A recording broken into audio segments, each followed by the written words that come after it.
Hello friends, आज मैं आपके साथ माइक्रो इकोनॉमिक्स का एक और टॉपिक लेके आया हूँ। टॉपिक का नाम है लॉ ऑफ वेरिएबल प्रोपोर्शंस।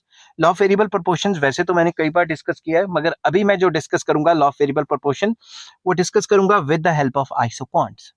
तो आइसोक्वांट्स की मदद से किस तरीके से law of variable proportion discuss किया जाता है, वो इस वीडियो में मैं आपके साथ डिस्कस करूंगा। डिस्कस करने से पहले बता दूं कि इस चैप्टर के सारे लिंक्स आपको डिस्क्रिप्शन में मिल जाएंगे। सबसे पहले मैंने डेफिनेशन लिखी है कि लॉ ऑफ वेरिएबल प्रोपोर्शन होता क्या है। सिंपल वर्ड्स में लॉ ऑफ वेरिएबल प्रोपोर्शन कहता है कि शॉर्ट पीरियड में अगर वेरिएबल फैक्टर को इंक्रीज किया जाए, शॉर्ट पीरियड में अगर वेरिएबल फैक्टर को इंक्रीज किया जाए तो टोटल प्रोडक्शन शुरू में इंक्रीजिंग रेट से बढ़ेगी, बाद में डिमिनिशिंग रेट से बढ़नी स्टार्ट हो जाएगी। तो इंग्लिश में इसको कैसे लिखते हैं? According to this law, if we increase the units of variable factor in short period, that is labor, the total production first of all increases at increasing rate and finally at diminishing rate. शुरू में total production increasing rate से बढ़ेगी और बाद में diminishing rate से बढ़नी start हो जाएगी। तो इसको आइसोक्वांट की मदद से कैसे एक्सप्लेन किया है? क्योंकि ये रिटर्न्स टू अ फैक्टर का लॉ है, तो मैंने यहाँ पे कैपिटल ले लिया कांस्टेंट और लेबर को एक एक यूनिट से बढ़ाना शुरू कर दिया।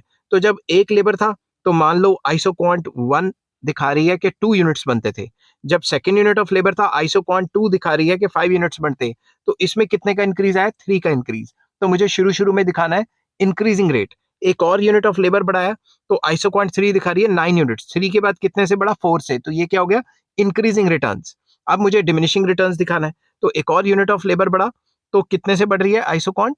आइसोक्वांट 4 हमें दिखा रही है 12 यूनिट्स। तो अब 4 के बाद फिर से 3 का इंक्रीज आया और फिर एक और लेबर लगाया 5 यूनिट्स को, तो मैंने 2 से इंक्रीज किया। एक और लेबर लगाया तो मैंने 1 से इंक्रीज किया। एक और यूनिट ऑफ लेबर लगाया तो मैंने इंक्रीज ही नहीं किया।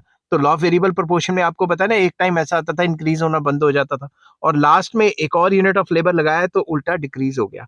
तो इसमें जब ऐसी बनती थी कि शुरू में इंक्रीजिंग रेट बाद में डिमिनिशिंग रेट, तो एक टाइम ऐसा आता था ना कि जब लेबर तो बढ़ाते थे मगर प्रोडक्शन बढ़ती नहीं थी, जहां पे मार्जिनल प्रोडक्शन जो है वो जीरो हो जाती थी। समझ के बाद जैसे ही गिरती थी ये नेगेटिव।